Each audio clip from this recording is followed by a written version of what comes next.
আমি এখন এত রাতে এত উপরে উঠে কি করছি?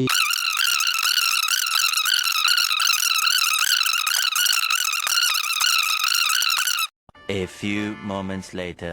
তো আমরা এখন যাচ্ছি 6 নম্বর পয়েন্ট থেকে 10 নম্বর পয়েন্টে, কারণ 6 নম্বর পয়েন্টে সিলিংও নেই আর সিলিং কাটা মেশিনও নেই। তাই আমাদের মিস্ত্রি বললো চলো 10 নম্বর পয়েন্টে কাজে যাই। আর আমরা এখন চলে এলাম 10 নম্বর পয়েন্টে, আর আমাদেরকে এখন উপরে উঠতে হবে। তো আমরা সবাই চলে এলাম 10 নম্বর পয়েন্টের ওপরে। আর এইখানে এসে দেখি যে আগে থাকতে একটা টিম কাজ করছে। আর এই পয়েন্টে এসে দেখি যে সিলিং ঢুকানো হয়ে গেছে আর জ্যাক লাগানো হয়ে গেছে। তো ফাইনালি স্যাররা চলে এসছে, এখন আমরা সিলিং টানা শুরু করব। আর আমাদের মিস্ত্রিগুলো বলে নাকি যত ব্রিজের লোড এই সিলিং এই থাকে। অনেকক্ষণ পর সিলিং টালা কমপ্লিট হলো, এখন আমরা পাম্প মেশিন গুলো গুছিয়ে দেবো আর সিলিং টালা জ্যাক গুলো বার করে দেবো। তো কাজ করতে করতে সন্ধ্যা হয়ে গেছে আর মেশিন দুটো গুছানো হয়ে গেছে। আর আমরা এখন জুগার আগে বাড়াবো, তাই আমাদের এই বড় মেশিনটাকে চালু করা হলো। জুগার বাড়াতে গেলে এই দুটো নাটকে খুলতে হবে আগে এর ভেতরে গিয়ে। আর আমি বেশি না দেরি করে চলে এলাম ভেতরে। এখন আমাকে এই নাটটাকে খুলে দিতে হবে। আর আমরা এত উপরে কাজ করি তাও আমাদের ভয় লাগে না, কারণ আমাদের অভ্যেস হয়ে গেছে। আমার নাট খোলা হয়ে গেছে আর রডটাও উপরে তুলে নিয়েছে। তো আমি এখন নিচের নাট দুটো খুলে চলে এলাম উপরে। আর উপরে কিছু নাট খুলতে বাকি আছে, ওইগুলোও খুলে দিচ্ছে।